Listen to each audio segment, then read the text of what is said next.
This is our presentation on the cultural representation of bringing light into darkness. The following presentation will be identifying the intersectionality in ableism through multiple different mental illnesses and disabilities.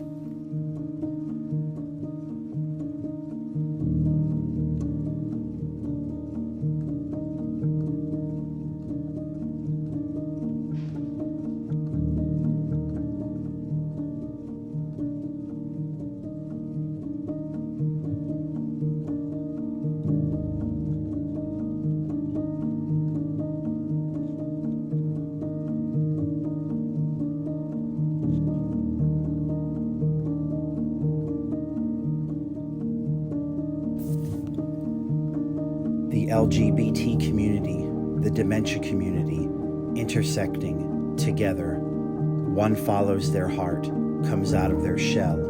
The political construct, the careless mass of identity politics, labels them societal outcasts. Today's neurosis of a merciless society asking, what do we do with them? The other, powerless versus disease, a new world of scattered blacks and whites, life's colors, an unbidden shift, disappearing, reappearing, a puzzle once finished, apart, back in its tattered box. Society intersects them only as humans, darkness for the sake of ableist convenience. Two worlds, both trapped, unseen, unheard. Yet there is light, our voices, the voices, outreach, solidarity. We must be the voice of the voiceless. If there is light, the rooms of hearts are not cold, empty. Darkness gathers around the light. We break through. They are a person, not societal prison. We are not only LBGT. We are not only dementia. This is not our only identity. We did not start here. We don't stop here. Herd affirmation is no identity at all. Identity is not a grant.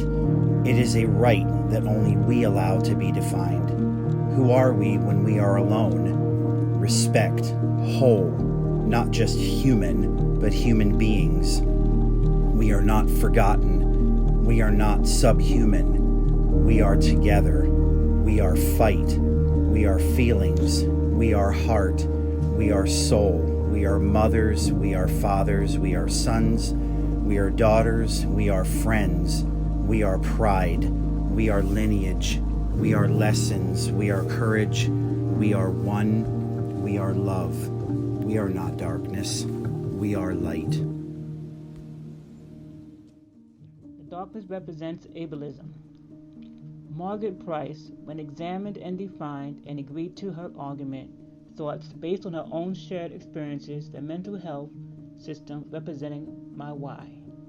The darkness we find ourselves placed in this historical ideology with the ability to come to terms with the intersections of ableism, ability, disability, mental illness, and dementia. The language that separates those who are inflicted to coming into the light. Their value and worth is depleted when continuing to practice the diagnosis of mental health, mental illness, and disease as one problem. Why? One stigmatized and labeled, which never changes, worldview of ableism sees only damaged goods, even in our days of wellness. Argue against the misrepresentation of mental health, illness, and dementia as one condition, simply because dementia and mental illness, though separate, overlooked, and neglected. Its failures are based on my own personal and professional health educative experiences, working out in the community with mental illness and dementia clientele, empowering their families and friends, their human rights. Ableism overshadows and intersects with not only disability as well as race and gender. The majority of dementia population are older adults who are African American, and as well the female gender are the most impacted and really heard from in their stories. Ableism is not extending the understanding of the population and the individual life experiences, the journey of their loved ones, their own demonstration, because they, like me, care for the broken. Let's clear the air with facts. Dementia and mental health, mental illness, diversity of how it challenges.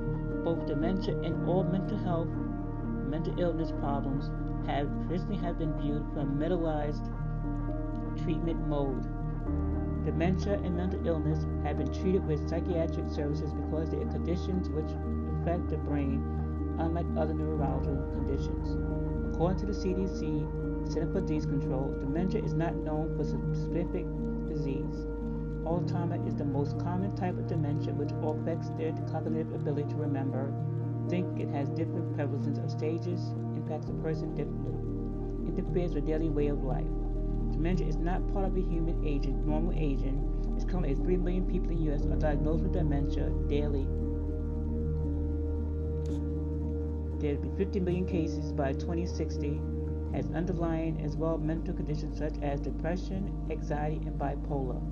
Mental health needs to be cared for as our physical health, mind, body, and balance of our emotions, psychological, social well-being, how we think, and how we feel.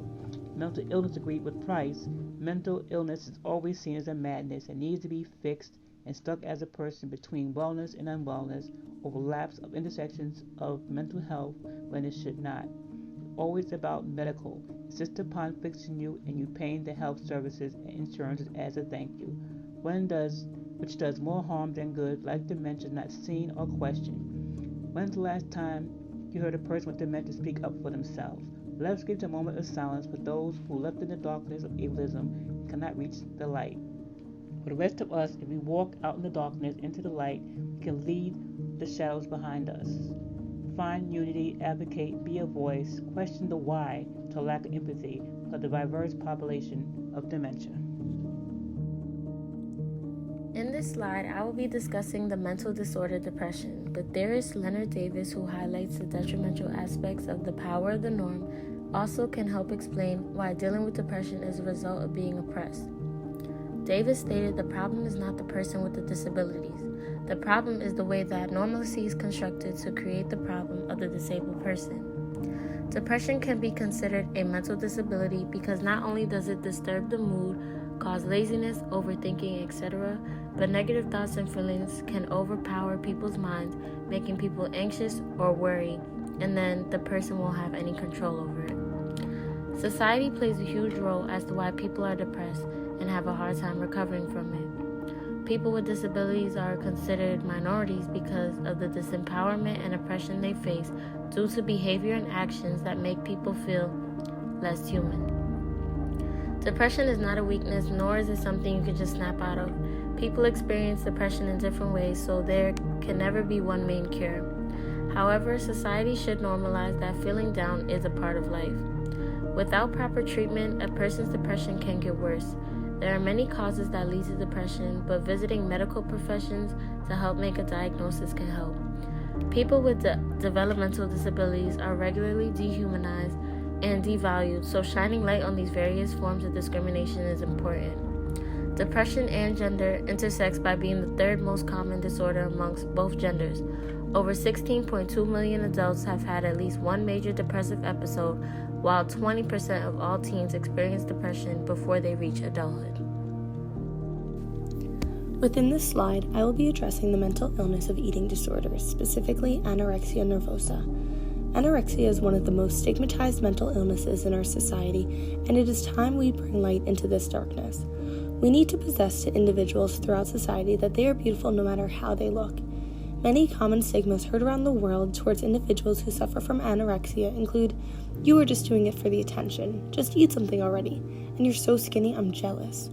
We as society need to recognize the harm behind these phrases and encourage individuals to be happy and healthy rather than face these triggering mindsets that are causing their lives to deteriorate. In relation to the intersectionality within anorexia, our society has faced the image of this being a female-only mental illness because of the way females typically view beauty and physical appearance. While females are twice as likely to be diagnosed, this illness is still common in males as well. Additionally, studies have found that the number of trans youth who are being diagnosed is an increasing number, and they may be one of the highest risk societal groups for this illness. In relation to sexuality, research has demonstrated that queer men are more likely than straight men to face those body image troubles, which could potentially lead to a diagnosis. Therefore, when considering the intersectionality within anorexia, there seems to be an overlapping within gender and sexual orientation that complicate individuals' perception of their body image. In comparison to disability studies, critics Adams, Reese, and Serlin argue that the development of disability as a social identity can help individuals in the long run with working together because of their similar nature. Motivating one another can help you and others eventually reach that goal. This is an image that I edited.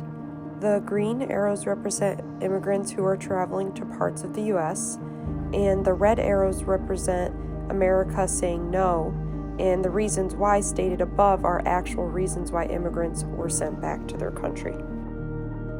In the article used to support my representation, there are several facts gathered since 1882.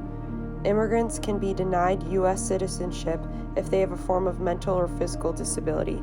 The reasons for this have tones of white supremacy, stating that if you aren't able to make money for the government, then you are labeled unproductive.